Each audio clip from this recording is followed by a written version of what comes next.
You have a chain of restaurants that is doing great. Where do you open up your next one?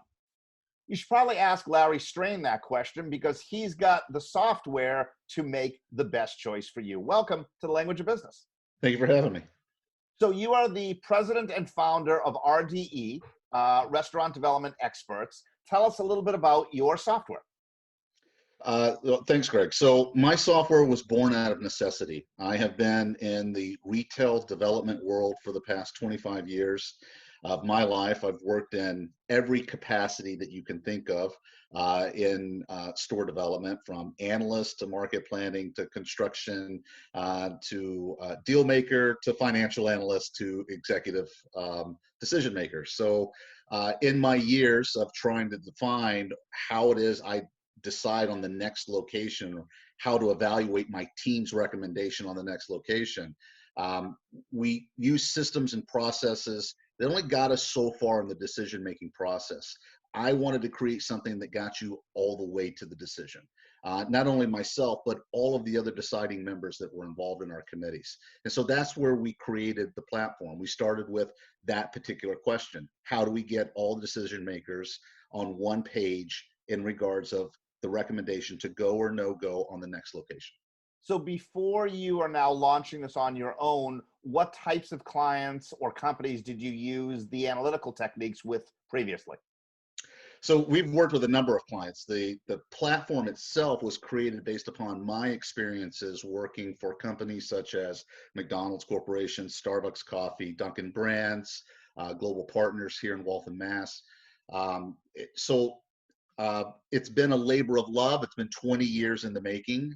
In regards of clients that we cater to date, we work with a lot of developers, a lot of existing landlords, brokers, deal makers, and decision makers for a multitude of chains. And what is the secret sauce of your 20-year labor of love? It's defining the trade area characteristics first, being able to size approximately the actual market that your storefront will be catering to. How far reaching within that particular market is your brand going to pull customers from? And so we defined very specific algorithms that help measure and quantify the significance of those trade areas around those points of locations, and then compare them.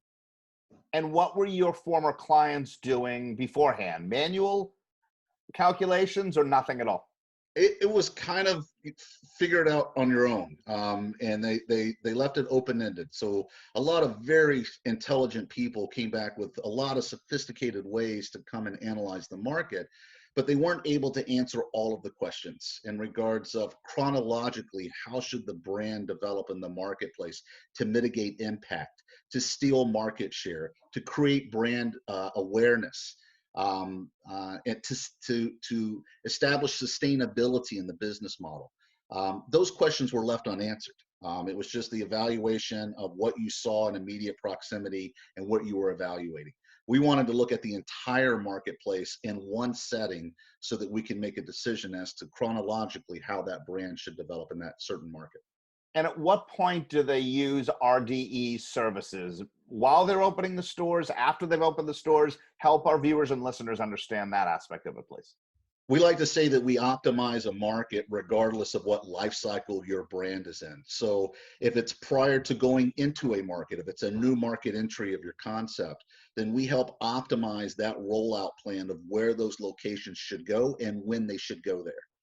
In chronological order. If you're an existing concept that has an aging asset portfolio and requires reinvestment of some level of significance, then we can show you which assets in the marketplace should receive those reinvestment dollars first to last, based upon the amount of comp opportunity for sales growth in that particular trade area.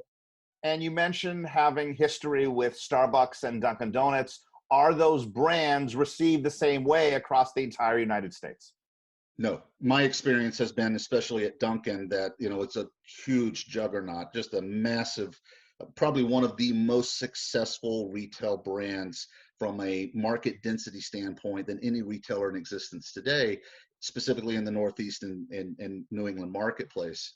But the brand doesn't fare the same way in other markets. Even though it does have worldwide brand acknowledgement, there are some struggles when launching even a brand as significant as Dunkin' into a new market, such as Phoenix, Arizona, or Dallas, Texas. There is a methodology that you need to go through to make sure that you're introducing the brand appropriately to those new markets and staying behind the development of the brand in those particular markets. So right now, we're obviously in the midst of a worldwide pandemic.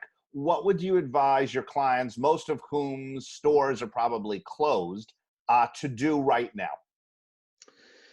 Yeah, so I sympathize with a lot. We have a lot of friends, a lot of family that's involved in the restaurant industry, and our company itself has been severely impacted by what's going on with coronavirus. Not many people are in the mindset of growth right now.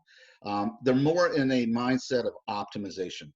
When it comes down to deciding which restaurants I need to reopen in what fashion, we can help advise those clients based upon the characteristics of those trade areas around their locations where the most significant upside is, and to help them reestablish their brand and their reopening in that marketplace based on a lot of market intelligence that we can collect and analyze for them.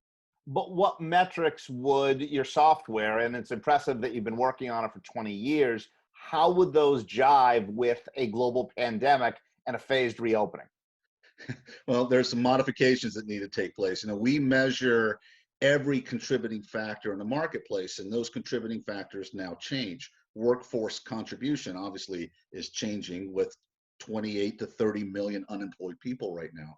And how that relates into individual trade areas is work that needs to be conducted to try to analyze that. But that obviously has a significant bearing on a company's ability to reopen. I wouldn't reopen necessarily a location in a financial district that is very dependent on immediate daytime workforce if people aren't returning back to work, or people can't return back to work because they're unemployed.